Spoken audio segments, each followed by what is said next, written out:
Hello. Hello. हाँ जी। नमस्कार sir, आप राजेंद्र सिंह बल्ला बात कर रहे हैं? हाँ जी।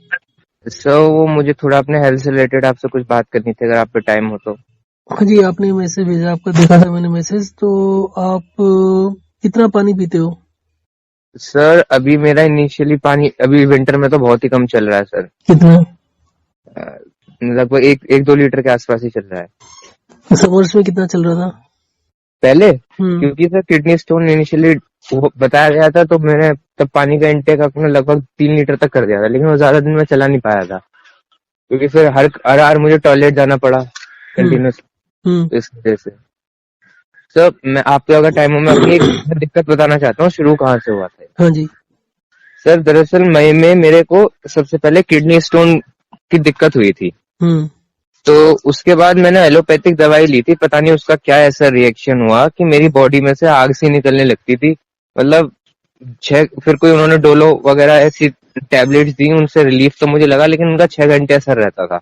हम्म। फिर मैंने डॉक्टर चेंज करा, उन्होंने मेरा यूरिन टेस्ट करा। हम्म। एक दो पसेल्स थे, तो उन्होंने मेरे 14-15 इंजेक्शन लगवाए। उत्तरी। हेलो। हम्म। तो इंजेक्शन का कोर्स जैसे 2 दिन मुझे अच्छा खासा रिलीफ मिला, उसके बाद सर मेरा फिर आधे सर में दर्द बनना शुरू हो गया। हम्म। तो फिर मैंने एक न्यूरो सर्जन को कंसल्ट करा। उन्होंने पहले तो माइग्रेन समझ के मेरा ट्रीटमेंट शुरू करा। हम्म। 1 हफ्ते बाद फिर उन्होंने जब मेरा सिटी स्कैन कराया, तो उन्होंने बताया थोड़ा ब्रेन में आपके कैल्शियम डिपॉजिट्स हो गए हैं। हम्म। तो उन्होंने उसकी दवाई की, उन्होंने कहा इतना सीरियस नहीं है, ट्रीटमेंट से हो जाएगा। तो 1 महीने उनका चला, उससे मुझे रिलीफ मिला। हम्म। इसी बीच में उन्होंने मेरा बीपी भी टेस्ट होता था, तो मैनुअल मशीन में तो मेरा नॉर्मल आता था, वो जो हम्म। मर्करी वाली होती है। हम्म। उस वाली में मेरा थोड़ा चेंज आता था, पर हाई आता था, लेकिन वो उन्होंने नॉर्मली कंसीडर करके चल रहे थे। हम्म। फिर बीच में एक बार सर मेरे थोड़ा चेस्ट में पेन हुआ था, सर लेफ्ट साइड में या राइट साइड में थोड़ा बहुत। हम्म। तो मेरा ईसीजी भी हुआ, तो उन्होंने ईसीजी भी नॉर्मल आया। उसके बाद बीपी जो था मेरा 140 के अपर लिमिट तो 140 थी, नीचे वाली 90 के आसपास आई थी। हम्म। फिर एक अचानक एक दिन रैंडमली करवाया था, क्योंकि कोविड का गवर्नमेंट की तरफ से टेस्ट वाले आए थे।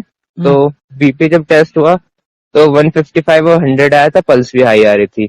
हम्म। तो मैंने 3 टाइम टेस्ट करा, इतना इसी रेंज में आ रहा था, 150 समथिंग। तो हम्म। मैंने डॉक्टर को कंसल्ट करा, उन्होंने मेरा, क्योंकि ईसीजी देख ली थी उन्होंने मेरी, और मेरे बहुत सारे कैल्शियम वगैरह के, सीरम कैल्शियम, कई सारे टेस्ट हो चुके हैं। हम्म। तो वो सब रिपोर्ट्स देखी हैं, तो उन्होंने कहा ये सिर्फ एंजाइटी की वजह से है और कुछ नहीं है। हम्म। तो उन्होंने मुझे कुछ टैबलेट्स वगैरह दी। हम्म। मैं फिर थोड़ा मुझे लगा, मैंने कहा ठीक है कोई नहीं, रिलीफ। फिर मन का डाउट क्लियर करने के लिए मैंने अभी सर किडनी फंक्शन टेस्ट कराया था। हम्म। वो नॉर्मल आया, उसमें क्रेटिनिन लेवल आया मेरा 0.65। हम्म। और यूरिया कम आया थोड़ा, बाकी। हेलो। हम्म। तो अम, अब मेरा किडनी स्टोन का भी देखा था, तो किडनी स्टोन सर जो एक का था वो साइज बढ़ चुका है, और जो पहले वाला एक और नया आ चुका है, 2 हो गए हैं, 5.5 एक 4.5। हम्म। और कल मैंने बीपी चेक कराया था शाम के वक्त, तो 175 था, हम्म। और लोअर वाला था 100। हम्म। और अब दोबारा सुबह कराया तो 180 आया है, और वो मैंने आपको मैसेज भी किया है। हम्म। तो सर ये दिक्कत चल रही थी, अभी फिर मैं सोच रहा था दवाइयों की तरफ जाऊं। तो फिर आपका मैंने कोरा पे भी पढ़ा, यूट्यूब पे भी देखा, तो मैंने कहा दवाइयों से पहले एक बार आपसे कंसल्ट कर लूं। हम्म। हेलो। हाँ हाँ। तो ये दिक्कत थी सर, बीपी हाई मतलब वो आ रहा है। अब मुझे 5 मिनट का टाइम दोगे? मैं दोबारा करता हूँ कॉल। ठीक है सर, ठीक। हेलो। हाँ जी, हाँ जी, सॉरी, डिले हो गया। हाँ जी। जी सर। जी जी जी, आपने बताया कि आपको कुछ मेडिसिन ली थी जिसकी वजह से दिक्कत होनी शुरू हो गई, पेन वगैरह। बीपी वीपी की तो मैं नहीं कह सकता, अच्छा, लेकिन ये जो स्टार्टिंग हुई, कब, कौन, कितनी देर हो गई स्टार्टिंग हुए? जो मुझे दिक्कतें शुरू हुई थी मई में सर, जब लॉकडाउन इसी खत्म साल? हुआ। इसी साल नहीं, मई में बीपी की नहीं, बीपी की नहीं, वैसे जो आप किडनी स्टोन और वो सब बोल रहे हैं। हाँ, किडनी स्टोन के सर, दरअसल मैं 2 महीने अकेला रहा था, तो मुझे खाना वाने आता नहीं था बनाना, तो जबरदस्त मतलब ऐसे ही करा है, तो डाइट भी वैसी रही थोड़ी। कोई अब बात मेरे नहीं, कोई बात नहीं, टाइम बताओ, बस आइडिया बताओ कब। सबसे पहला मेरा पेन उठा 18 मई को सर। अच्छा, 18 मई, मई से पहले कोई प्रॉब्लम नहीं थी? नहीं, मई से पहले मुझे कोई दिक्कत नहीं थी। ठीक है, हाँ, मई। एक बार ऐसा हुआ था, मैं आपको बता दूं सर, हम्म। मई से 2 दिन पहले हुआ था, 18 मई से, हम्म। कि मुझे घबराहट सी मचनी शुरू हो गई थी बहुत जोर से। हेलो। हाँ हाँ, ठीक है। हाँ। तो मैं बाहर गया था, सांस नहीं आ रही थी, फिर मैंने पानी पिया, तब जाके थोड़ा मुझे रिलीफ मिला था। मैं इससे पहले अप्रैल में कितना पानी पी रहे थे आप? सर मेरा पानी की मैं रिलेटिव बताऊं, बहुत ही कम रहा है, मैं पानी बहुत कम ही पिया है। फिर भी आइडिया आप कम कह रहे हो ना, मेरे हिसाब से ज्यादा हो सकता है वो। 1-2 गिलास ही मैं ज्यादा पी पाता था पूरे दिन में। पूरे दिन में 1-2 गिलास? हाँ। गर्मियों में भी? गर्मियों में सर ज्यादा अंदर रहता था, चाय ज्यादा हो जाती थी, पानी मेरा बहुत ही कम रहा है, मैं आपको चाय एग्जैक्ट कितनी होती थी? चाय सर 4-5 गिलास से ज्यादा हो जाती थी। कप नहीं, गिलास? कप, हाँ, गिलास गिलास गिलास। स्टील के गिलास होते हैं? हाँ, आधे स्टील के गिलास। तो पूरा भर के? आधा, हाँ, लगभग। और पूरा अभी? तो नहीं। अभी कितनी चाय है? अब तो सर मैंने कुछ दिन से तो बंदी कर रखी है, 2-3 कप पी, अब तो कप में ही पीता हूँ सर, 2-3 कप। तो 2-3 पी लेते हो अभी भी? हाँ, 2-3 तो पी लेता हूँ। और पहले कितनी थी? पहले ज्यादा थी, मैंने आपको बताया, गिलास में थी। 4-5 थी, पर कितने, 4-5 ही था या ज्यादा भी हो जाता था? तो हाँ, हो सकता है सर, एक 1 +- 1 2 हो सकता है। अच्छा, और क्या खासियत है आपकी डाइट वगैरह में, चाय और दूध? सर दूध मेरा 2 महीने, जब मैंने दिक्कत शुरू हुई थी उससे 2 महीने तक तो मैंने बिल्कुल दूध नहीं पिया था। उससे पहले? उससे पहले मैं शाम को दूध पी लेता था थोड़ा थोड़ा। अच्छा। अब मैं जब से गाँव आया हूँ, तब हाँ, से मैं दूध पी रहा हूँ। पी रहे हो? हाँ, रात को। अच्छा, मैं ये जो आपने किडनी स्टोन्स की वो भेजी है साइज, वो हाँ, मई में डायग्नोज हुआ था? मई में ऐसा हुआ था, मैं आपको बताऊं, मेरे लेफ्ट साइड पेन उठना शुरू हुआ, तो हम्म। मैंने तब तक इंस्टेंट रिलीफ के लिए पहले कुछ टेबलेट्स हम्म। ली, हम्म। लेकिन उल्टी हो गई। तो उसके बाद फिर उन्होंने इंजेक्शन लगाया करा था, लेना। तो हेलो, हाँ, मैं हम्म। बता रहा हूँ। हम्म। इंजेक्शन लगा के डॉक्टर के यहाँ से जब मैं चला हूँ, तो मुझे बहुत जोर से टॉयलेट का प्रेशर आया, ऐसा लगा कुछ खिसका नीचे को। हम्म। हम्म। तो 15 मिनट तक टॉयलेट नहीं आया, रुका रहा। हम्म। फिर मेरा टॉयलेट चला गया, पेन भी। फिर हम्म। मैंने जब 1 हफ्ते बाद अल्ट्रासाउंड कराया, तो राइट साइड किडनी स्टोन बताया। मैंने डॉक्टर को कहा मेरे पेन तो लेफ्ट साइड था, तो उन्होंने कहा जो आप बता रहे हो आपके टॉयलेट रुका है, छोटा स्टोन होगा, वो तब पास हो गया है आपका। हम्म। उस टाइम पे जो राइट साइड आया था सर, वो आया था 3.6 का, हम्म। मतलब 2 से 3 की रेंज में बताया था उन्होंने। हाँ, मैंने तो 3-4 तक तो यूरिन में पास हो जाता है वो, हाँ, मसल रिलैक्सेंट देते हैं। मैंने अल्ट्रासाउंड कराया था, अब मेरे 3 अल्ट्रासाउंड हो चुके हैं। हम्म। तो जो लेटेस्ट हुआ है उसमें एक और स्टोन बन चुका है लेफ्ट साइड में। कितने साइज का बताया आपने, 5 और कुछ 7 का? एक 5.5 का तो राइट में है, और 4.5 का लेफ्ट में है। दर्द नहीं होती? दर्द मेरे सर सिर्फ 2 ही दिन हुआ था, 18 तारीख को, उससे आज तक दर्द नहीं हुआ। हम्म। देखो, 4 से 6 तक का भी निकल जाता है। हाँ, न्यू मेरे होम्योपैथिक मेडिसिन चल रही है, मैंने पहले बहुत ट्रीटमेंट शुरू करे, किसी से मतलब स्टोन तो पास हुआ नहीं, मैं हर एक महीने में अल्ट्रासाउंड कराता था। तो अभी ये जो लेटेस्ट अल्ट्रासाउंड है 2-3 महीने बाद हुआ है, तो इसमें स्टोन भी बढ़ गया और नया नया स्टोन भी आ चुका है। अभी लेटेस्ट वाला कब हुआ है और कितना कितना स्टोन है? मैं 1 मिनट आपको रिपोर्ट देख के बताता हूँ, जरा 1 मिनट दीजिए सर। हम्म। मैं पीडीएफ बना रखी है, आपको भेज दूं सर? बाद में भेज दीजिएगा, अभी बता दीजिए बस वैसे ही। 1 मिनट दीजिए, 1 मिनट।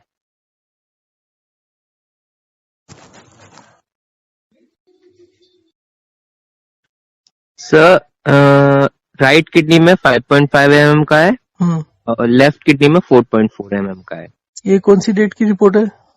ये है सर 10 नवंबर की, 1 महीना पहले। हेलो? इससे आप कह रहे हो एक और बन गया, तो एक और कहाँ पर बना है, या यही वाला वो दो लेफ्ट ही है? साइड बना है सर, पहले लेफ्ट साइड था नहीं, डॉक्टर कह रहे थे पहला वाला पास आउट हो चुका है, दोबारा बन गया एक लेफ्ट साइड। कितना बना है? 4.4 का। अच्छा अच्छा, मतलब टोटल 2 है ना अब? हाँ, 2 स्टोन है, एक राइट है एक लेफ्ट है, जो पहला वाला तो बढ़ गया है, एक नया और बन गया है। देखिए, मैं आपको ना पानी और खाने का रूटीन भेज देता हूँ, अभी आप घर पर फॉलो कर सकते हैं? हाँ जी, बिल्कुल सर। तो मैं आपको वो भेज देता हूँ, उसमें आपका पानी का इंटेक को बहुत ज्यादा बढ़ाने की जरूरत नहीं है। खाने के जी, साथ पानी पीते हैं आप? खाने के 1 घंटे बाद लेता हूँ सर मैं। शुरू से ही? शुरू से नहीं, मैंने अभी शुरू करा है, वो जब जब हेल्थ ज्यादा बिगड़ने लगी थी, तो यूट्यूब नहीं वगैरह पे था। नहीं, उसकी जरूरत नहीं है, खाने के साथ 1 गिलास पानी लो। साथ साथ सिप सिप करके। हाँ, और ल्यूकवार्म वाटर ले लो। हाँ। और पानी को कम ज्यादा करते रहो, एक जैसा मत रखो। अच्छा।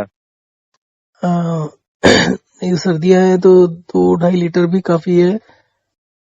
तो मैं आपको वो रूटीन भेज देता हूँ, और उस रूटीन के अलावा आप वॉक एंड रेस्ट करो, 5 मिनट चलो, 5 मिनट लेटो, दिन में 15 बारी कर लिया करो, 15 से 20 बारी। अच्छा अच्छा। तो ये दोनों चीजों से ब्लड सर्कुलेशन ठीक होगा आपका। 6 mm तक यूजली निकल जाता है अपने आप से। और सर ये ब्लड प्रेशर वाला जो था। अच्छा अच्छा, आपको मेन इशू ब्लड प्रेशर है। हाँ हाँ। आपको अभी क्या वीकनेस या कोई दिक्कत आ रही है? मेरे को ऐसी कोई खास दिक्कत नहीं है सर, बस फिर मेरे आप सर में मेडिसिन ले दर्द। रहे हो? मैं मेडिसिन बीपी की कोई नहीं ली मैंने। जब मैं आपको बता रहा हूँ कि मेरे जब मैंने फर्स्ट टाइम किडनी स्टोन की दवाई ली थी, हम्म तो उसकी वजह से मेरी बॉडी में जलन सी बहुत होती थी। मतलब टेम्परेचर नापेंगे तो आप नॉर्मल रहेगा, लेकिन हम्म हाथ पे हाथ रखूंगा तो रख नहीं सकता, बहुत गर्मी निकलती थी। तो वो दवाई के लेने से शुरू हुआ है, तब मैंने इंजेक्शन लगवाया। उस इंजेक्शन के 2 दिन बाद मेरे आधे सर में दर्द रहना शुरू हो गया था। फिर उसके बाद जो न्यूरो सर्जन है उनका ट्रीटमेंट चला। उन्होंने सीटी स्कैन के थ्रू वो बताया ब्रेन में थोड़ा कैल्शियम डिपॉजिट है। उस टाइम उन्होंने बीपी मेजर किया था, उस टाइम आया था 120/80। फर्स्ट टाइम आया था 130/80। हम्म सुन रहे हैं सर? हम्म हम्म तो एक हफ्ते बाद नेक्स्ट विजिट पे जब मैं गया तो आया 120/80। फिर वो कांस्टेंट इतना ही रहा 120/80। उन्होंने एंजाइटी वगैरह की दी थी, हम्म टेबलेट्स भी दी थी। हम्म। अब उस टाइम जब किडनी स्टोन है, मेरे पेट में स्वेलिंग आ गई थी।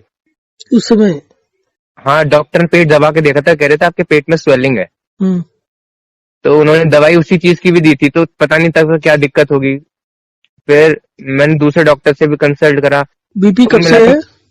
क्या सर? बीपी कब से है? बीपी सर मेरा जो ये अगस्त के आसपास से है, जो मैंने प्रॉपरली मेजर करा है, क्योंकि अभी जब उनका मशीन है आपके पास? नहीं, मेरे पास तो मशीन है नहीं, मैंने डॉक्टर के ही गया था। जो मुझे जब मैंने करना शुरू करा मुझे पता पड़ा बीपी की दिक्कत है, हम्म क्योंकि जब डॉक्टर अपनी रिपोर्ट में 120/180 लिख रहे हैं तो उन्होंने कहा नॉर्मल ही है। हम्म। लेकिन जो हुआ वो अगस्त से मैंने देखना शुरू करा कि मेरा बीपी थोड़ा 140 का राउंड आ रहा है। वो तो कोई खास इशू नहीं है। 140 अभी कितना आ रहा है? अभी सर जो मैंने कल टेस्ट कराया है तो कल आया था 180 अपर लिमिट, लोअर लिमिट आई है 100। तो ये कितनी बार हो चुका है कि 180 को टच किया है?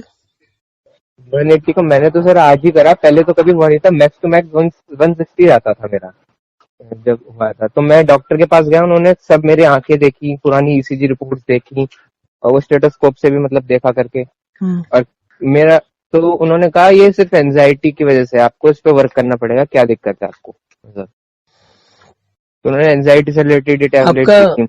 हाँ, तो लेनी तो नहीं शुरू करी ना? मैंने कुछ टैबलेट लेनी नहीं उस समय ली थी, तब पता नहीं, लेकिन अब तो मैंने लगभग मुझे होम्योपैथिक मेडिसिन चल रही है किडनी स्टोन की, और कोई दवाई नहीं है। बीपी ऐसा हुआ सर, क्योंकि बीपी में जनरली सब बताते हैं किडनी फंक्शन की वजह से ही सेकेंडरी कॉज में आता है ना एक। हम्म। हेलो। हाँ हाँ मैंने किडनी फंक्शन टेस्ट कराया सर अभी अभी रिसेंटली, हाँ, वो यूरिन टेस्ट। 5.65 आ रहा है। 0.65 आ रहा है क्रिएटिनिन, और यूरिया जो है यूरिया लो है 14 के आसपास, बाकी सब नॉर्मल आया है। और यूरिन टेस्ट में प्रोटीन भी नहीं लीक हो रहा। ठीक है। तो क्या कॉज हो सकता है, मतलब मैं ऐसे जानना चाह रहा था, आपको पता हो क्या? आपका एक्टिविटी लेवल क्या रहा है? एक्टिविटी लेवल सर मेरा काफी लो रहा है लॉकडाउन के वक्त, वरना मैं कॉलेज जाता था तो थोड़ा बहुत चलना हो जाता था, बाकी अब तो लो ही रहा सर, जब से बीमार हुआ हूँ। चलना कितना हो जाता था पहले कॉलेज के? 1-2 किलोमीटर चल लेता था मैं। अब मैंने बीच में शुरू करा था सर अपना, जब मैं थोड़ा ठीक होने लगा, जब ये दिक्कत थोड़ी रुकी नहीं नहीं, बीपी। उससे पहले स्कूल वगैरह में कितना था? कोई स्पोर्ट्स वगैरह खेला कभी? कम ही रहा है सर मेरा एक्टिविटी मतलब फिजिकल। कोई स्कूल टीम वगैरह टाइप से नहीं रहा कुछ भी? नहीं नहीं नहीं, कम ही रहा है मेरा। देखिए, आपके शरीर में जो एनर्जी बनती है वो दो कामों में यूज होती है। एक इंटरनल ऑर्गन्स के लिए, जैसे हार्ट को एनर्जी चाहिए काम करने के लिए, ब्रेन को चाहिए, डाइजेस्टिव सिस्टम को, तो जितने भी अंदर के सिस्टम्स होते हैं ना, ब्लड सर्कुलेशन हो गया, किडनी लिवर, सबको फंक्शन करने के लिए एनर्जी चाहिए। जी। तो ये आप इंटरनल कह सकते हैं कि अंदर ही अंदर यूज हो जाती है। और दूसरा एक्सटर्नल होता है जो फिजिकल एक्टिविटी से होती है, जी। जिस तरीके से आपकी हाइट और वेट और बाकी सब चीजें डिसाइड हो जाती हैं by the time you are 14-15। अच्छा अच्छा। इसी तरीके से आपकी जो बॉडी का मेटाबॉलिक रेट होता है वो भी अराउंड इसी एज में फिक्स हो जाता है। अच्छा। इसके बाद अगर आप कोई भी चीज चेंज करते हैं हम्म, तो वो उसमें कोई सब्सटेंशियल चेंज नहीं होता। मतलब थोड़े टाइम, जैसे कहते हैं ना कि एक्सरसाइज करके फायदा हो जाता है, तो ऐसा कुछ नहीं होता। जी। तो जब कभी आपकी जो एनर्जी लेवल है, जो इंटरनल ऑर्गन्स की जो रिक्वायरमेंट है, उससे नीचे चली जाती है, हम्म तो ये सारी प्रॉब्लम्स आनी शुरू होती हैं। चाहे वो बीपी का बोलो, चाहे शुगर का बोलो, या क्या करो। जनरल सिंपल लैंग्वेज में आप समझ सकते हो कि जो आपका आपका बैकग्राउंड क्या है, साइंस का है, किसका है? जी सर, साइंस का है, ओके। पीसीएम। तो आपके जो वाइटल ऑर्गन्स हैं, उनकी जब एनर्जी पूरी नहीं पड़ती, तो you will have serious problem. वो फिर बहुत तेजी से डिटेरिएट हो सकता है। तो बॉडी क्या करती है, उस एनर्जी लेवल को मेंटेन करने की कोशिश करती है। जी अब जो ब्लड होता है, blood is the transporter of nutrients to the cells. जी सर जी। आपकी जो मेटाबॉलिक एक्टिविटी होती है, सेल्स में होती है। हम्म तो ब्लड का काम सिर्फ ट्रांसपोर्टेशन का हो गया। अब मान लो आपके फ्लूइड बढ़ गया, या आपके सेल्स में कुछ प्रॉब्लम हो गया, डिस्प्रोपोर्शनेट हो गया। आपके सेल्स में हर चीज एक पर्टिकुलर प्रोपोर्शन में चाहिए होती है। इट इज नॉट इम्पोर्टेंट, जैसे कि होता है ना आपका रिकमेंडेड डेली डोज अलाउंस होता है कि इतना कैल्शियम होना चाहिए, इतना ये होना चाहिए, ऐसा कुछ नहीं होता। जी बॉडी में हर चीज की रिक्वायरमेंट प्रोपोर्शनेट होती है, कि बाकी चीजों के डिसाइड करेंगे। जैसे आपको मान लीजिए कैल्शियम कम आ गया है, ज्यादा आ गया, हम्म तो आप उसको कैल्शियम को सप्लीमेंट करके या कैल्शियम को कम करके ठीक नहीं कर सकते हैं। जी यूजली होता है ना कि भाई कैल्शियम टेबलेट्स दे देते हैं कि कैल्शियम टेबलेट ले लो अगर आपका कैल्शियम लो आ रहा है। हम्म तो उससे नहीं होता, बॉडी अपने आप से सेल्फ रेगुलेट करती है उसको। अच्छा। ठीक है, मेडिकल साइंस इस चीज को मानती नहीं है, इसलिए सप्लीमेंट्स वगैरह देती है। जबकि इसके कई सारे जो रिपोर्ट्स वगैरह हैं, जो मतलब साइंटिस्ट वगैरह कंक्लूड कर चुके हैं कि सप्लीमेंट्स वगैरह से नुकसान होता है। Okay okay. क्योंकि कोई भी तरीका नहीं है ना कोई प्रोपोर्शंस निकालने का, कैलकुलेट हाँ करने हाँ, का। मैंने आपका वीडियो देखा था, आप बता रहे थे कि जब जब डाइल्यूट हो जाता है सेल के अराउंड वाटर। हम्म। हाँ, वो तो एक चीज है, पर दूसरा चीज है, अब आपके तो कुछ खास निकल के नहीं आ रहा एक्सेप्ट फॉर द टी। तो बहुत किसके लिए? डिसएडवांटेज होता है ना। हाँ, टी की वजह से। हाँ, टी का जो सबसे बड़ा मेजर डिसएडवांटेज होता है, अगर आप 3 कप से ऊपर ले रहे हो, वैसे तो 1-2 कप से भी नुकसान होता है रेगुलर लेने पर। तो हाँ। टी का नुकसान ये होता है कि टी जो होती है वो न्यूट्रिएंट्स को एब्जॉर्ब नहीं होने देती, ब्लड में ही नहीं जाने देती। ओह। वो आपके डाइजेस्टिव सिस्टम को खराब करने लगती है, उसकी लाइनिंग को खराब करने लगती है, जिससे आपका एब्जॉर्प्शन और खराब हो जाता है। तो मुझे टी बंद करनी है मतलब अभी हाँ, से? टी तो बंद कर ही दीजिए, क्योंकि आपका बहुत एक्सेस में रहा है। हाँ ठीक है। हाँ हाँ। अब टी जब नहीं होगी, सॉरी, न्यूट्रिएंट्स जब नहीं होंगे, तो आपके बॉडी के अंदर जो है, अदरवाइज भी आप बोल रहे हैं पानी का इंटेक आपका बहुत कम रहा है, फ्लूइड का। वैसे तो थोड़ा बहुत टी से कवर अप हो जाता है, क्योंकि हम्म टी भी बाकी एब्जॉर्प्शन की दिक्कत के अलावा, जब न्यूट्रिएंट्स कम होते हैं तो कहीं ना कहीं ब्लड सर्कुलेशन में प्रॉब्लम आती है, तो कहीं ना कहीं आपकी सिस्ट बनने लगती है, वही ब्रेक डाउन होकर आपके वो बन जाती है, स्टोन्स वगैरह। ओके अच्छा। तो जो बन चुका है उसको तो मुझे नहीं समझ में आता डिजोल्व कैसे हो जाएगा, हाँ। But may be the body reabsorbs that. कुछ ऐसी चीजें होती है, गर्म होंगी दवाई वगैरह, तो उसका कोई फायदा नहीं है। इट इज हम्म बेटर कि अगर आपके स्टोन्स वगैरह आ रहा है तो वो निकल जाए, या तो ऑपरेशन करके या वैसे। Okay okay. तो वो अभी स्टेज, अगर आपके पेन नहीं है, डिस्कम्फर्ट नहीं है, तो आप उसको डिले कर सकते हो 4-6 महीने, एंड यू कैन सी वो कम हो रहा है या नहीं हो रहा। जी और सर जी। अदरवाइज क्या है कि हाइड्रेशन डिहाइड्रेशन करेंगे ना, जब आप ज्यादा पानी पियेंगे, कम पानी पियेंगे, हम्म तो बॉडी में ऑटोमेटिकली मसल्स रिलैक्स हो जाते हैं। अगर आप एक्सेसिवली डिहाइड्रेट करो या एक्सेसिवली पानी पियो ना, पानी पीने के बाद एकदम से छोड़ोगे तो यूरिन आउटपुट बना रहेगा 1-2 दिन के लिए, तो वो डिहाइड्रेट हो जाता है एक तरीके से, तो वो जो जगह होती है वो ज्यादा बन जाती है, तो स्टोन पास होने के चांसेस बढ़ जाते हैं। अच्छे से। ठीक है, तो अब टारगेट यही रहना चाहिए कि स्टोन पास हो जाए। तो थोड़ा बहुत तो उसके लिए आप एक्सरसाइज भी कर सकते हैं, जैसे आप 6-7 गिलास पानी पी लिया आधे घंटे के इंटरवल पर, हाँ हाँ। तो उसके बाद पानी बंद कर दो एकदम से। 18-20 घंटे, 22 घंटे बिल्कुल मत पियो, तो उससे यूरिन आउटपुट बढ़ता है, तो उसी में जब फ्लो बढ़ता है तो उसी के साथ ये भी निकल सकता है। अच्छा, बीपी का भी इसी वजह से है? हाँ, सॉरी, मैं अब बात कर रहा था, आप रीजन पूछ रहे थे। तो रीजन क्या होता है कि बीपी, शुगर और जो हार्ट की प्रॉब्लम्स होती हैं, ये सारी की सारी आपके डिफेंस सिस्टम एक तरीके से है। क्योंकि अगर सेल्स में ज्यादा न्यूट्रिएंट डिलीवर करना है, मान लीजिए आपके सेल्स में न्यूट्रिएंट कम हो गए, हम्म उसका इंक्रीज करना है, तो इंक्रीज कैसे होगा? अब ब्लड इज ज्यादा ए फ्लो ट्रांसपोर्टर। जी हाँ, सर। ब्लड जो होता है न्यूट्रिएंट का ट्रांसपोर्टर होता है। तो यहाँ तो लीवर और किडनी क्या करेंगे कि वो रिलीज ज्यादा करना शुरू कर देंगे न्यूट्रिएंट्स, क्योंकि लीवर और किडनी आपके रेगुलेट करते हैं कि कितना न्यूट्रिएंट आपके सेल्स की रिक्वायरमेंट है, तो उसके जी सर। हिसाब से रिलीज कर देते हैं। जी सर। अब लीवर में अब जैसे हाईली कंसंट्रेटेड ग्लूकोज का कुछ होता है आधा किलो के करीब, हाँ इसी तरीके से जो कोलेस्ट्रॉल बनता है वो भी लीवर में बनता है, और प्रोटीन जो होता है वो भी लीवर कंट्रोल करता है। तो ये जो न्यूट्रिएंट होते हैं ये कंट्रोल करता है लीवर, और बाकी जो आपके हार्मोन्स और मिनरल्स वगैरह होते हैं वो किडनी कंट्रोल करती है। जी इन सर। दोनों का काम होता है उसको राइट प्रोपोर्शन में करके देना। जी सर। परंतु जब आप एक पर्टिकुलर डाइट या एक पर्टिकुलर चीज को फॉलो करते हैं तो वो डिसप्रोपोर्शनेट हो जाते हैं, प्रॉब्लम होती है। इसलिए कोई भी डाइट आज तक दुनिया में सक्सेसफुल नहीं है, हर डाइट के जी साइड सर। इफेक्ट्स होते हैं। हम्म। तो जी सर, मैं आपको बताऊं, मैंने अपनी 2 दिन से ईटिंग टाइम फिक्स कर दिया है, 5 बजे शाम का, सुबह 9 बजे का। हेलो। दो बार ही खाना खा रहे हैं? जी सर, 2 बार ही खा रहा हूँ मैं खाना। देखिए, एक नॉर्मल जो ट्रेडिशन चला आ रहा है पिछले एक सैकड़ों सालों से, वो 3 बार ही खाने का है शायद। जी। जो खेती बाड़ी करते हैं उनका हो सकता है 2 बार ही का होता हो, हाँ। बट जो शहरों में रह रहे हैं वो तो 3 ही बार ही खाते हैं। जी सर। तो उसके ऊपर भी एक थ्योरी बनाई थी। ऐसा है कि आपका डाइजेस्टिव सिस्टम है 25-30% एनर्जी कंज्यूम करता है टोटल एनर्जी का। जी सर। जब आप 2 बार ही खाते हैं तो क्या होता है कि आपका जो डाइजेस्टिव सिस्टम है वो कम एनर्जी यूज करता है, क्योंकि जो आपका डाइजेस्टिव सिस्टम एनर्जी कंज्यूम करता है वो बेसिकली मैकेनिकल मूवमेंट्स की वजह से करता है। जब आप खाना खाते हैं तो आपका स्टमक 1 मिनट में 3 से 4 बार मूव करता है। जी सर। इसी तरीके से जब खाना आपके इंटेस्टाइन्स में जाता है तो वहां भी वेव्स टाइप से जनरेट होती हैं, और लार्ज इंटेस्टाइन में भी इसी तरीके से मैकेनिकल मूवमेंट होती है जिससे एनर्जी यूज होती है। जी जी। तो वो एक सब्सटेंशियल एनर्जी होती है। तो अगर आप 3 बारी की जगह 2 बारी खाना शुरू करोगे तो आपके 1/3 एनर्जी बच गई ना। अगर आप ये समझ के चलो कि अगर आप 2 बारी खा रहे हो तो 2 बारी मूवमेंट्स होंगी, तो 1 बारी की बच जाएगी, तो 1/3 एनर्जी बच गई आपकी। 2 बारी मतलब मैं सही कर रहा हूँ? नहीं, सही नहीं कर रहे, आप सुन लो। तो 2 बारी खाने से आपका वो एनर्जी बच गई। हाँ। तो वो एनर्जी जो बची है, वो एनर्जी आपके, मान लेते हैं कि पूरा एनर्जी का जो सेविंग है वो डाइजेस्टिव सिस्टम को ही मिल जाता है, क्योंकि वहीं के मसल्स की सेविंग हो रही है। हाँ। तो अगर आप 1/3 का 1/6 दोनों तरफ ऐड करोगे तो आपका 50% एनर्जी का इंक्रीज हो गया डाइजेस्टिव सिस्टम के लिए।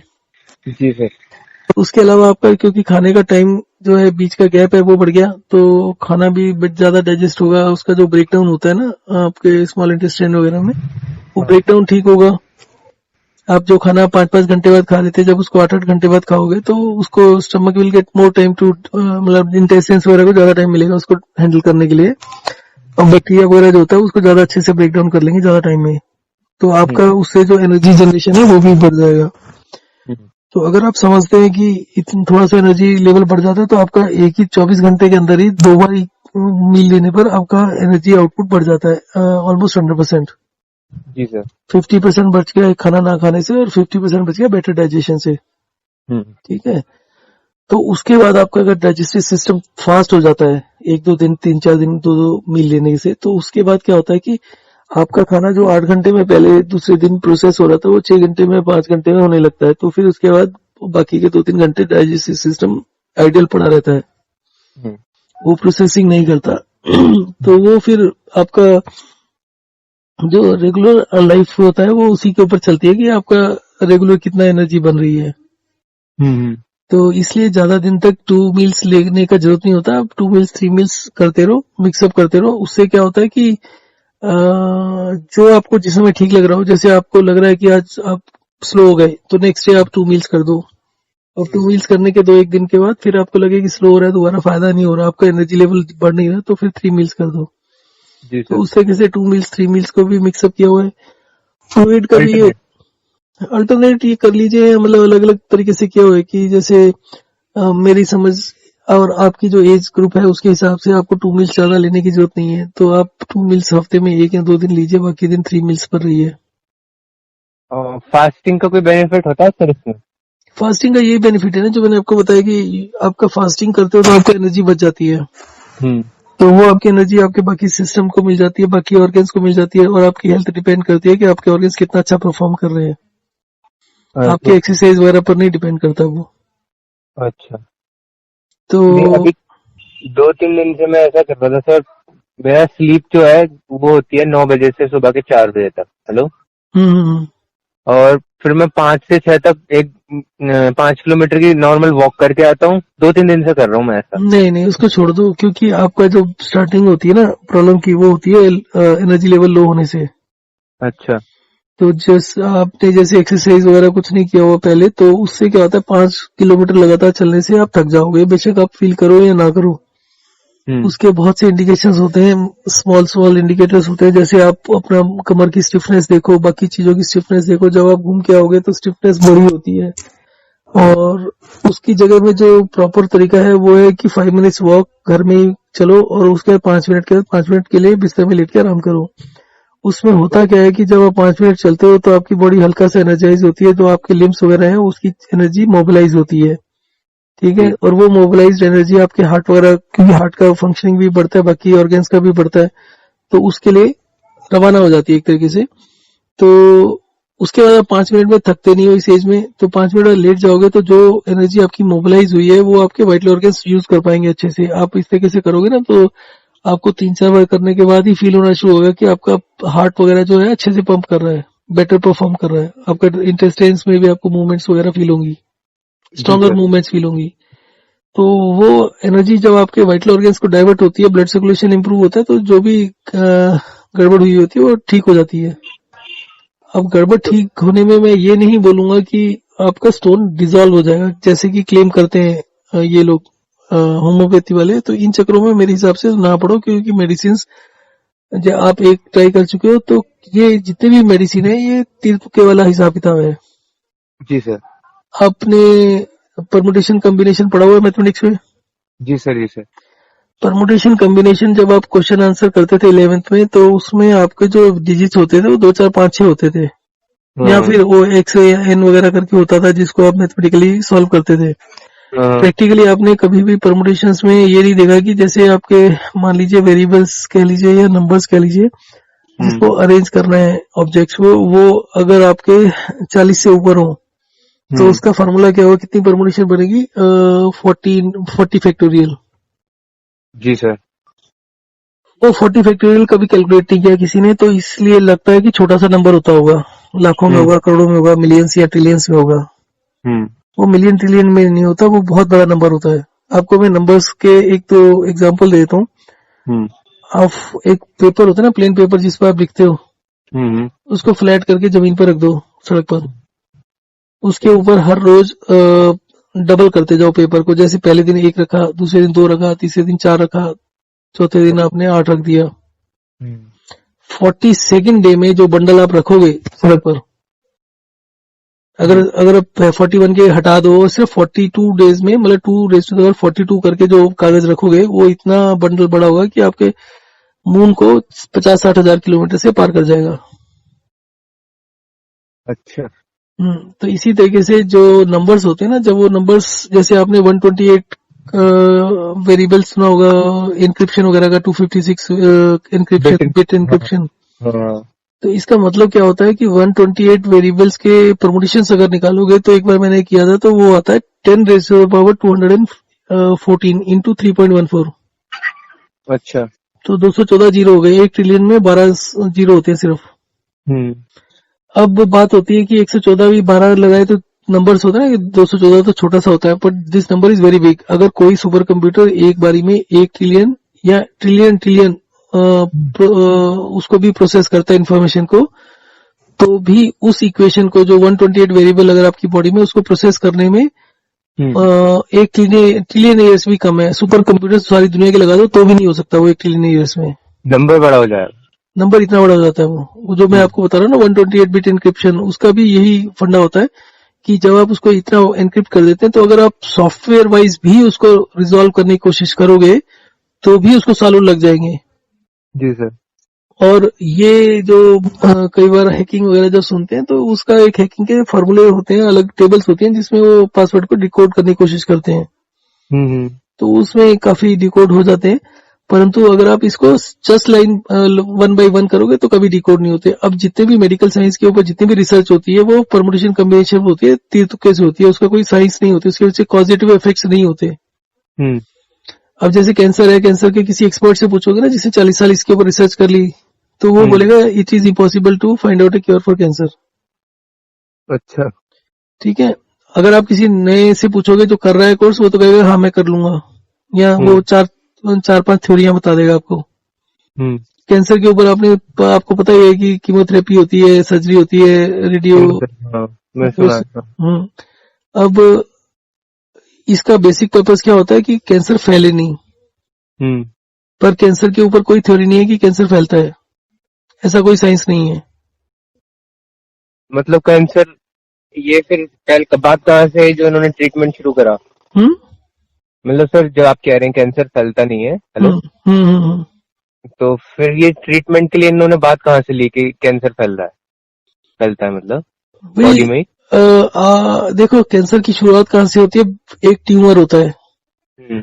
तो जब आप चेक कराने जाते हो वो कहता है बिनाइन ट्यूमर है। बिनाइन का मतलब है कि वो आपके फैल नहीं रहा। हम्म। ट्यूमर जब भी होता है, ट्यूमर का मतलब होता है कि वहाँ की नर्व्स होती हैं वो एंटेंगल हो जाती हैं। एंटेंगल होने के बाद में ब्लड सर्कुलेशन आगे बंद हो जाता है, पीछे से आया तो वहां पर बनते आके रुक जाता है, तो बनते बनते ट्यूमर बन जाता है। हम्म। और ब्लड सर्कुलेशन, मतलब ये सब टेंगल वेंगल होने का कारण क्या होता है कि वहां पर जब भी आपकी एनर्जी कम होती है, आपका ब्लड सर्कुलेशन जो नर्व्स में होता है, ब्लड प्रेशर तो आर्टरीज में होता है ना, हम्म। आपका वेन्स का जो ब्लड प्रेशर होता है वो बहुत कम होता है। तो अच्छा। जब भी वहां पर कोई प्रॉब्लम्स होती हैं तो धीरे धीरे वो ट्यूमर्स बनने लगते हैं, और इसका कारण होता है लो एनर्जी लेवल। अच्छा। जो मैं आपको इंटरनल ऑर्गन्स की बात कर रहा हूँ, तो वो कारण होता है इसका बेसिक अंडरलाइंग कारण। अब अगर आप कैंसर के बारे में थोड़ा सा डिटेल में और जाओगे तो जो ट्यूमर्स होते हैं, उसके जो ट्यूमर के जो सेल्स होते हैं हम्म। उसमें बाइंडिंग कैपेबिलिटी नहीं होती। अच्छा, एक साथ सेल्स, रख नहीं सकता। हाँ, ये सेल्स जब बाइंड करते हैं तो टिश्यूज बनते हैं, ऑर्गन्स बनते हैं। हम्म। तो जब कैंसर के ट्यूमर्स की बाइंडिंग कैपेसिटी नहीं है, तो उसके ऊपर फैलने की थ्योरी क्या होती है कि कैंसर आपके बॉडी में मान लो ए जगह पर है, वो बी जगह पर पहुंच गया, हम्म। तो वो कैसे पहुंचा। ये जब बाइंडिंग कैपेसिटी धीरे धीरे खत्म होती जाती है तो एकदम से डिस्पर्स हो गया, लूज हो गया, सारी चीजें हम्म। टूट गई, अलग अलग हो गया। हम्म। अब ये एक जगह से दूसरी जगह कैसे पहुंचेगा, हर जगह पर नर्व्स हैं छोटी छोटी, हम्म। आर्टरीज नहीं, नर्व्स की बात करो। नर्व्स आपकी स्किन में भी, नर्व्स इतनी पतली होती है कि आपका एक पाल में भी लाखों नर्व्स आ जाती हैं जो पतली वाली होती है। अच्छा। तो ये नर्व्स से ही आपकी पूरी बॉडी बनी होती है, स्किन या कुछ भी कहो उसी से बना होता है। तो आपका ब्लड सर्कुलेशन कहीं ना कहीं तो किसी न किसी फॉर्म में चल रहा है। हम्म। आपके जहां पर एनर्जी लेवल कम है, जहां पर ब्लड सर्कुलेशन बंद होने लग गया, वहां ट्यूमर्स बन गए। और ट्यूमर ट्रेवल कैसे करते हैं कि मतलब किडनी का सेल्स है वो कहीं और मिल गया आपको, तो आप कहोगे वो फैल रहा है। हम्म। जबकि उसके आसपास की जो जहां पर आपका ट्यूमर हुआ उसके सेल्स जो है डिसइंटीग्रेट हो गए, हम्म। आपकी जो नर्व्स है वो डिसइंटीग्रेट हो गई। जी। तो उसमें जो उस मोमेंट पर जो ब्लड है वो फैल गया। तो वो हाँ। वो जो आपका डिसइंटीग्रेट होता है तो अपने साथ एक जगह से दूसरी जगह सेल्स ले जाता है।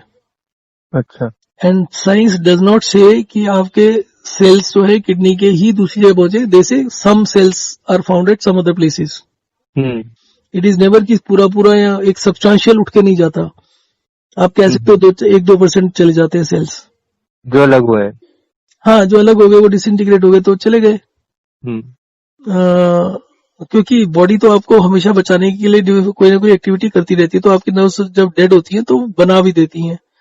अब इसमें जो one cure for all diseases है, इसका जो बेसिक फोकस होता है वो होता है प्रोपोर्शंस को ठीक करना, क्योंकि आपकी बॉडी के जो बेसिक ऑर्गन्स हैं हाइड्रेशन डिहाइड्रेशन पर चलते हैं। अब हम्म। रात को नॉर्मली आप कह सकते हो कि 99% of the population of this earth does not drink water during sleep, हाँ। That is dehydration phase. Hmm. इसी तरीके से मौसम होता है सर्दी गर्मी, सर्दियों में लोग कम पानी पीते हैं, गर्मियों में ज्यादा पीते हैं।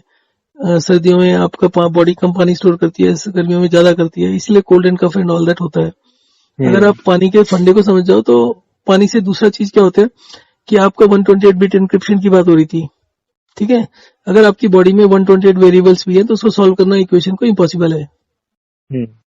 आने वाले 1 ट्रिलियन सालों में भी, with the help hmm. Of best computers also. Hmm. अब जितना भी रिसर्च होती है, इन लोगों को भी पता है कि अगर जैसे इनके पास कुछ मैथमेटिकल मॉडलिंग भी होती है तो रिसर्च करते हैं, सॉफ्टवेयर होते हैं जिससे कि ये कैलकुलेट किया जाता है कि भाई ये वेरिएबल को इतना चेंज करेंगे तो दूसरी चीजों पर कितना फर्क पड़ेगा। तो उसकी कुछ रिसर्च हुई होती है, परंतु जितनी भी रिसर्च होती है वो एक बारी में 5-6 वेरिएबल्स को लेकर चलती है। जी।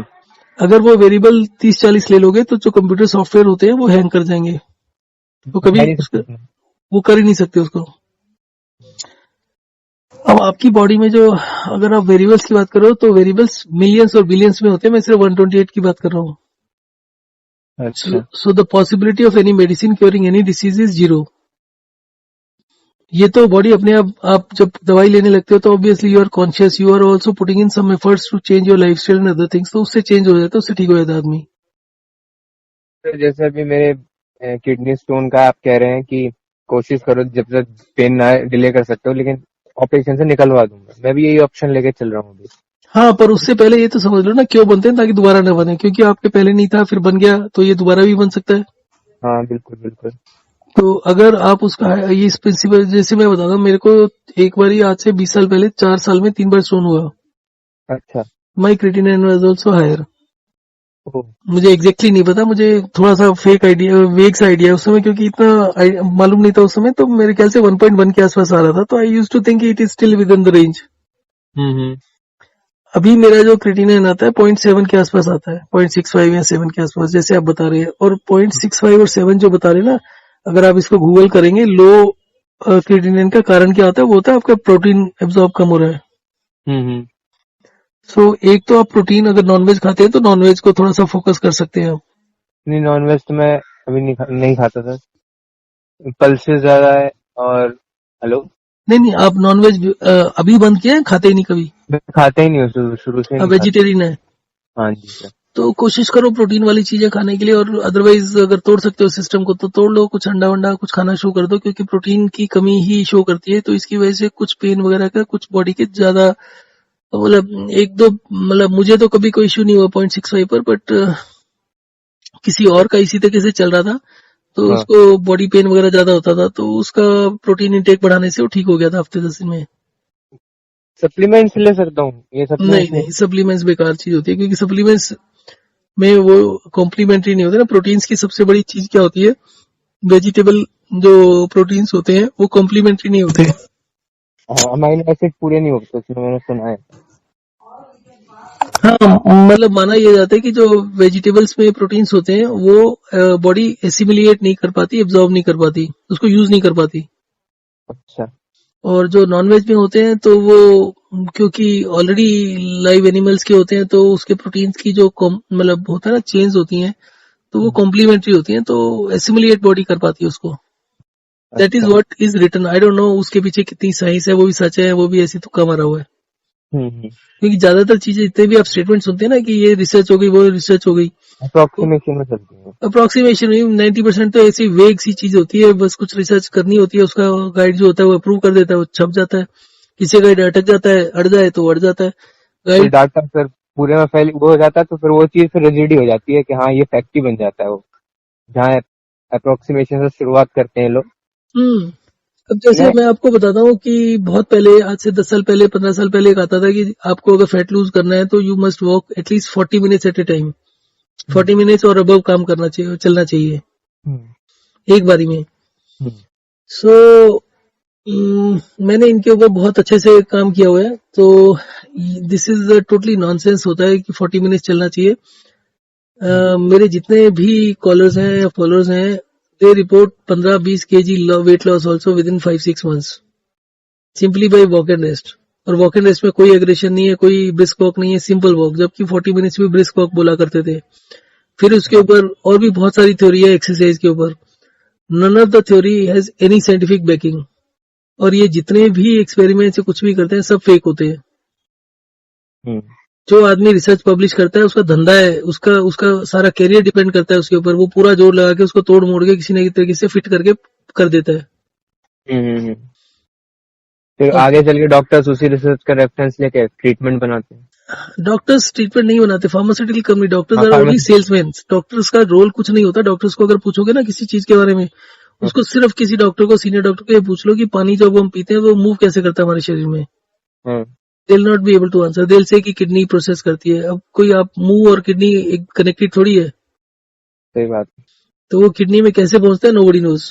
तो उसका अगर किसी भी डिटेल में जाओगे ना, थोड़ा सा डिटेल में सेकंड थर्ड क्वेश्चन पूछ लोगे, हम्म। स्टोन होता है, कैल्सिफिकेशन हो रहा है, कैल्सिफिकेशन क्यों हो रहा है, नो आंसर। तो आप हम्म, सेकंड लाइन भी पूछोगे तो सेकंड लाइन भी किसी को नहीं पता। तो डॉक्टर्स का हम्म। रोल सिर्फ होता है डायग्नोसिस, कि आपकी बीमारी का नामकरण करना है बस। हाँ, फार्मास्यूटिकल कंपनी ने पहले से ट्रीटमेंट की वो बना रखा है, वो आपको चिपका देना है। Pharmaceutical companies also do not do much. अगर आप फार्मास्यूटिकल कंपनी, मैं आपको एक आधा एग्जांपल देता हूँ। छोटे बच्चे होते हैं, बेड वेटिंग करते हैं। हम्म। करीब 15 से 20% बच्चे दुनिया में बेड वेटिंग करते हैं, 14 साल की उम्र तक। अच्छा। 15 साल की एज आते आते वो करीब करीब ठीक हो जाते हैं। 10% लोगों का ठीक नहीं होता बेड वेटिंग। हम्म। अब बेड वेटिंग का जो वो बोलते हैं कि जी बच्चों को डांटो मत, उनको वो मत करो, और it is not having any adverse effect on health. Hmm. और उसके बाद 14 साल के बाद बंद क्यों होता है? Because the bladder gets trained. Bladder की क्या? ट्रेनिंग क्या होती है? आपने कभी गुब्बारे को बैलून को फुलाया होगा, इन्फ्लेट किया होगा। हाँ। जब गुब्बारा फुलाते हो तो उसको जब डिफ्लेट कर देते हो तो लूज हो जाते हैं ना उसकी। हम्म। तो आपने पहली बार जितना फोर्स लगाया, अगर उसको दोबारा से इन्फ्लेट करोगे तो उतना फोर्स नहीं लगाना पड़ेगा ना। हाँ, हाँ, हाँ, पहले से वो लूज हो जाता है। तो अगर आपको किसी के बेड वेटिंग ठीक करनी है तो कोई बच्चा आधा लीटर पानी पीता है, उसको 1 लीटर पानी पिला दो किसी दिन। हम्म। 1 लीटर पिलाने के बाद दोबारा आधे लीटर पर आओगे तो उसका जो ब्लडर होगा वो यूज टू हो जाएगा, उसको बेड वेटिंग बंद हो जाएगी। It's as simple as that. पूरा मेडिकल साइंस इसके पीछे इतने कुछ घुमा फिरा के बातें कर चुका है।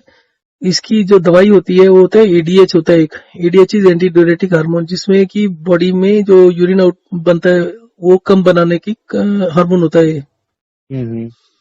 तो ये हार्मोन बॉडी में ऑटोमेटिकली होता है, नेचुरली होता है। बट एक प्राइवेट स्टडी हुई जिसने कंक्लूड किया कि एडीएच कम होता है। ये जो बच्चे बेड वेटिंग करते हैं तो उनकी बॉडी रिटेन नहीं कर पाती पानी को। एक अच्छा। यूएस गवर्नमेंट की डिपार्टमेंट की स्टडी थी जिसने बोला कि ऐसा कुछ नहीं होता। उन्होंने इसको रिजेक्ट कर दिया। उन्होंने इसको रिजेक्ट कर दिया based on their own studies.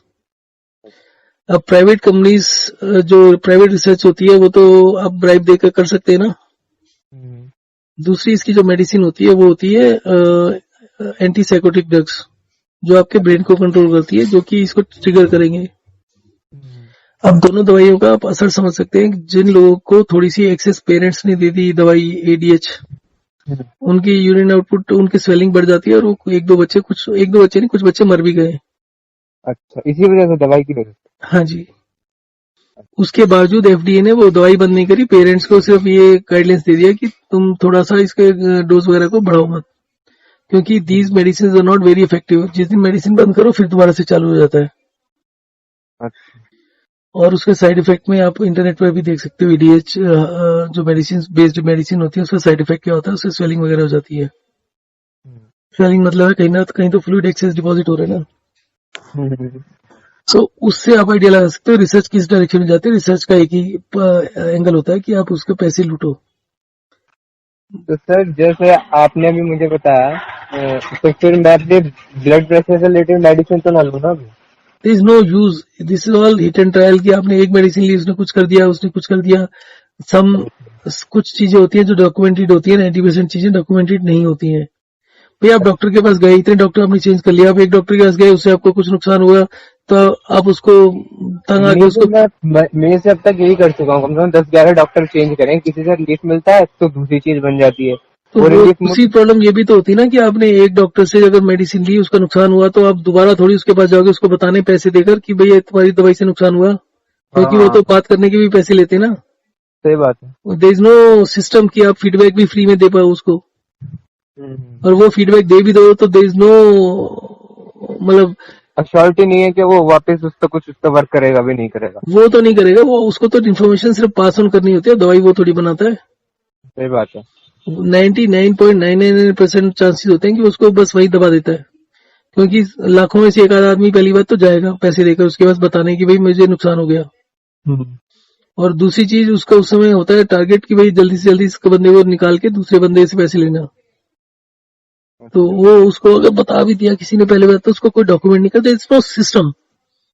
अच्छा। System is totally driven by pharmaceutical companies. And जो जो सर लोग। आप बात कह रहे हैं ब्लड प्रेशर में मतलब मेडिसिन ना लेने की, हम्म। ये मैंने कई जगह जो मतलब एजेड डॉक्टर्स भी हैं जो एक्सपीरियंस कर चुके हैं इस फील्ड में। मतलब नॉर्मली अब तो वो सर्विंग ही कर रहे हैं, एनजीओ वगैरह से जुड़े हैं। मैंने उनसे कईयों से देखा है, वो लोग ये कहते हैं हाइपर टेंशन में इसकी रिक्वायरमेंट नहीं होती डोज की। मैंने सुना है ऐसा, मुझे हाँ, इसका ये नहीं वो पता। वो इसलिए नहीं होती क्योंकि अगर आपकी ब्लड प्रेशर बढ़ रहा है तो इसका मतलब है कि आपका ब्लड सप्लाई बॉडी में आराम से लो ब्लड प्रेशर पर नहीं हो रही, और अगर कहीं पर ब्लड सप्लाई नहीं होगी तो ऑर्गन डेड हो जाएगा। तो आपका ब्लड प्रेशर जब बढ़ता है तो इसका मतलब है कि nutrients are getting supplied, but the problem is body effort डाल रही है फालतू, जो नॉर्मल स्पीड में नहीं चल सकता था, मतलब नॉर्मल उस पर नहीं हो रहा था, वो बॉडी अपनी तरफ से एफर्ट डाल के कर रहा है। हाँ, तो अब अगर आप उसको लो कर दोगे तो हम्म, उससे वो ब्लड सर्कुलेशन अफेक्ट हो जाएगा आपका, और जब भी आप ये मेडिसिन लेते हो, ब्लड प्रेशर, डायबिटीज, हार्ट की जब भी मेडिसिन लेते हो तो डिजीनेस और थोड़े दिन वीकनेस लगती है जो कि बहुत सब्सटैंशियल होती है। फिर बंदा उस लो लेवल पर काम करने का आदी हो जाता है, उसकी बॉडी ही कम एनर्जी पर काम करने की यूज्ड हो जाती है। तो फिर जो तो भी, मतलब फिर एक हैबिचुअल हो जाएगा उसकी दवाई का। हाँ मतलब भाई, आदमी बूढ़ा होता है तो धीरे धीरे काम करने लगता है ना, आराम आराम से चलने लगता फिर है ये तो। समझता है कुछ एज फैक्टर भी है ना। See ageing is also nothing but lowering of the metabolic rate. जैसे जैसे आपका एनर्जी लेवल कम होता रहता है, बुढ़ापा बढ़ता रहता है, क्योंकि आपके वाइटल ऑर्गन्स को काम करने की एनर्जी नहीं मिलती है। हम्म, आपको एक दूसरा एग्जांपल देता हूँ। एक एक मेरे फादर इन लॉ को नीज की प्रॉब्लम थी and otherwise he was active. अब घुटनों में हम्म, दर्द होती थी तो चल नहीं पाते थे, जी। So he decided to get the knees replaced. Knee replacement करवा। हाँ, तो हाँ, उनकी एज थी 75 से ऊपर। अच्छा। तो कराने से पहले ही वॉज टॉकिंग टू पीपल जिन्होंने कराया हुआ था कि भी उसके साइड इफेक्ट तो नहीं है, कोई प्रॉब्लम तो नहीं है। हम्म, तो मैंने उनको बोला देखो जी, आपके अगर नीज खराब हो गई, इसका मतलब ब्लड सर्कुलेशन कहीं इफेक्ट हो रहा है, और कहीं ना कहीं आपका अगर आपका हार्ट है, ब्रेन है, वो उसको सपोर्ट नहीं कर रहा, क्योंकि आप जब चलते हैं तो आपके हार्ट को भी काम करना पड़ता है, आपके ब्रेन को भी मसल्स को कोऑर्डिनेट करना पड़ता है। It is not one or two muscles which move in one movement, there are hmm, hundreds of muscle which move in coordination. अच्छा। तो आपका मतलब, उसका मतलब होगा कि आपके ब्रेन ही सपोर्ट नहीं कर रहा उस मूवमेंट को जब हम्म, आपके वो घुटने खराब हुए। तो अब, तो आप रिप्लेस भी करा लेंगे तो भी ब्रेन और हार्ट का तो वही रहेगा ना। हाँ, तो आपके ये वाला घुटना पार्ट में तो दर्द नहीं होगी, और आप हम्म, अगर दर्द नहीं होगी तो since you are used to, आपको अच्छा लगता है, आपको फीलिंग अच्छी आती है कि चलना चाहिए, तो आप ज्यादा चलने की कोशिश करेंगे। कोऑर्डिनेशन नहीं होगा, आप गिरेंगे, कहीं चोट लगेगी। Ultimately he went to relative जिन्होंने कराया हुआ था। तो हम्म, शी वॉज वेरी हैप्पी कि भाई मैं जब से कराया कोई दर्द नहीं, मैं जितना मर्जी चल सकती हूँ। तो she was wearing a belt around कमर में। तो मैंने हाँ, उनको बोला कि आपने कमर में बेल्ट क्यों पहनी हुई है, जब आपको कोई दिक्कत नहीं, आप चलो फिर भागो। तो हाँ, शी हाँ, सेड कि मैं 2 बार गिर गई। अच्छा। तो वही कोऑर्डिनेशन गड़बड़ होने की वजह से। So my advice was don't go for knee replacement surgery, but since he had made up his mind he went for that. Hmm, knee replacement surgery करने के बाद महीने के बाद उनको स्ट्रोक पड़ गया। ओ, तो उससे पहले मैंने साइड इफेक्ट देखा था, साइड इफेक्ट में कहीं नहीं आ रहा था स्ट्रोक वगैरह का। Then I googled link between stroke and knee replacement surgery. Hmm, So it said that the chances risk factor for the stroke goes up by 10 times after the knee replacement surgery. Atal Bihari Vajpayee जो थे उनका भी तो यही हुआ था शायद। उनका तो किडनी का इशू था। अटल बिहारी वाजपेयी का नहीं, मैंने सुना था उनका वो कभी चल ही नहीं पाए थे उनका। अच्छा, सॉरी सॉरी सॉरी, वो सर अटल, वो थे अमर सिंह थे जिनकी आप बात कर रहे नहीं नहीं, मैं मेरे को मोरारजी देसाई का था, उसका भी किडनी हैं। का इशू था, वो he was on urine therapy. अच्छा, वो शायद मोरारजी देसाई था। इनका पता नहीं अटल बिहारी वाजपेयी का, बट उनका स्ट्रोक वगैरह का कुछ इशू था। और स्ट्रोक का भी कुछ पेशेंट्स को डील किया मैंने, जो 1 साल से बेड रिडन होते हैं, वो जो हाइड्रेशन डिहाइड्रेशन करते ही तो अपना लेवल पर आ जाए ना जब फ्लूइड, तो वो एक दिन में ही ठीक हो जाते हैं। तो देयर वाज अ पर्सन जो 80 ईयर ओल्ड था, वो was on bed for 1 year, तो करीब 1-2 दिन के अंदर वो चलने फिरने लग गए थे। उनका भी वीडियो नेट पर ही है, मेरे यूट्यूब चैनल पर है वीडियो, मतलब उनका वॉइस रिकॉर्डिंग, उनकी बेटी का फीडबैक। फीडबैक वगैरह। तो मतलब अभी तो मुझे दवाई की तरफ जाना नहीं है, वरना मैं पहले आयुर्वेदिक सोच रहा था, होम्योपैथिक में किसी की तरफ नहीं जा रहा सी मतलब। Science behind everything is the same, hmm, परंतु वो होता है ना कि आप एक गड़े मुर्दे उखाड़ने शुरू करोगे, सबके सब उखड़ जाएंगे। And lot of people, 99% people do not understand what is it. Hmm, अगर आप मेटाबॉलिक सिंड्रोम करके गूगल करोगे ना, तो you will get lot of definitions of WHO वगैरह का। 3 डिसीज का मैंने आपकी वीडियो देखी थी, आप बता रहे थे। हम्म, तो हम्म, वो मेटाबॉलिक सिंड्रोम का मतलब भी 90% डॉक्टर्स एमबीबीएस वगैरह को नहीं पता होता कि मतलब आपके जो बेसिक ये फंक्शन है, this is to maintain the metabolic rate. और जब आप आर्टिफिशियली मेटाबॉलिक रेट को कम करोगे तो दिक्कत बढ़ेगी, कम नहीं होगी। और आज की डेट में दिस इज एक्सेप्टेड कि ब्लड प्रेशर की मेडिसिन से किडनी फेल होती है, ना कि वैसे होती है, ब्लड प्रेशर से होती है। अच्छा, नहीं सर, ये चीज मैंने एक एक्सपीरियंस करी है। मेरे फादर हैं, उनको हम्म, अराउंड 10 to 20 ईयर से ब्लड प्रेशर का इश्यू हम्म, है। तो मैं ऑनेस्टली बताऊं, उन्होंने 10 से 12 साल तक कोई दवाई नहीं ली थी and he was functioning very well. Hmm, और अभी उन्होंने अभी दवाई लेनी शुरू करी है, क्योंकि मेरे ताऊजी हार्ट के पेशेंट रह चुके हैं। तो हम्म, उन्होंने इंसिस्ट करा कि मेरे अभी के वो मत करो। अब थोड़ा बहुत बॉडी में अपना पेन वगैरह कुछ ऐसे इश्यू बताने लगते हैं वो। हम्म, और उनके बचपन से भी, मतलब वो कहते आ रहे हैं, उनकी टांगों में दर्द रहता है शुरू से, दादी के हमारी रहता था। हम्म। तो ये दिक्कतें जब से दवाई ली है तब से ज्यादा शुरू हो रही हैं। देखो, ये हाइड्रेशन डिहाइड्रेशन से मैंने एक पेशेंट का 68 ईयर ओल्ड या 60 year old, I don't remember the age correctly, but female है, उनका ब्लड प्रेशर 200 तक जंप कर रहा था, 220 तक भी पहुंचा ऊपर वाला। हम्म। वो करीब 2-3 महीने के अंदर उनका ब्लड प्रेशर जो है 125 को टच कर गया था। इसी साइकिल से मतलब। हाँ, इसी सिस्टम से, बट शी वाज रिटायर्ड, तो उसने टाइम पूरा दिया था इसको। नहीं नहीं सर, सेकेंड, मैं अब आप जैसा जैसा सजेस्ट करेंगे मैं वैसा पूरा करने की वो करूंगा। अभी गांव में हूँ, छुट्टी है, लॉकडाउन है, घर पे रह के कर भी सकता हूँ। सी सर्दियाँ है ना आपके यहाँ पर? हाँ कहाँ पर रहते हैं? सर, मैं उत्तर प्रदेश में रहता हूँ, ठीक है, बुलंदशहर डिस्ट्रिक्ट में। तो आपका दिल्ली और वहाँ का सर्दी का लेवल सेम ही है शायद। हाँ, घर के आगे थोड़ी एक नहर है, कैनाल है, हम्म। सर्दी थोड़ी है यहाँ। ओके, तो आप हफ्ते में 2 दिन तो पानी ज्यादा किया पिया करो, करीब 2.5 लीटर के आसपास या 3 लीटर के आसपास। हाइट कितनी है आपकी? 5'7", 5'8" के बीच में। हाँ, तो आप हफ्ते में 3 लीटर पानी पियो, 2 दिन। 3-3 लीटर दोनों दिन। 2 दिन 3 लीटर लगातार नहीं, छोड़ छोड़ के, जैसे मंडे संडे को कर लिया, घर होते हो तो आपको यूरिन का प्रॉब्लम नहीं आएगा ज्यादा। और हाँ, दूसरा आप बीच में कर लो थर्सडे या वेडनेसडे को, ठीक है? फिर जो आप भेजेंगे उसमें लिख रहा है ना। नहीं, उसमें उसमें 1 दिन का अभी तक लिखा है, मैं अभी मॉडिफाई नहीं कर पाऊंगा, तो मैं आपको क्योंकि मैं अभी सोच ही रहा था चेंज करने का उसको, कि विंटर्स में पानी की रिक्वायरमेंट बॉडी को ज्यादा होती है, क्योंकि विंटर्स में बॉडी अपने आप से पानी स्टोर नहीं करती, तो यूरिन तेजी से आता है। जैसे ही पानी पीते हो ना, तो यूरिन आउटपुट फटाफट हो जाता है। हाँ वो है, तो हाँ, ये विंटर में क्या ब्लड प्रेशर ज्यादा होता है? हाँ, थोड़ा सा हो जाता है, बट आप इसको करेंगे तो वो भी लो हो जाएगा, ठीक हो जाएगा। दवाई ना लूं मैं अभी? देखिए, मेरी समझ तो ये कहती है दवाई नहीं लेनी चाहिए, क्योंकि इसमें इसमें जो दूसरा मेजर रोल होता है ना, वो होता है वॉक एंड रेस्ट का। हम्म। तो साथ में वॉक एंड रेस्ट करते रहे, दिन में 15-20 और बारी 5 मिनट चल के 5 मिनट लेट जाया करिए। योगा भी नहीं करूं फिर सर? मतलब जरूरत नहीं। मैं आपको बता रहा था क्या कर रहा था। 3 घंटे दे रहा था मैं, हम्म, सुबह कर रहा हूँ, 2-3 दिन से करना शुरू करा है। एक तो 1 घंटा वॉक करता था 5 किलोमीटर, हम्म, फिर उसके बाद आधा घंटा योगा, आधा घंटा मेडिटेशन, फिर हम्म। शाम को मैं 10 किलोमीटर की साइकिलिंग करता था।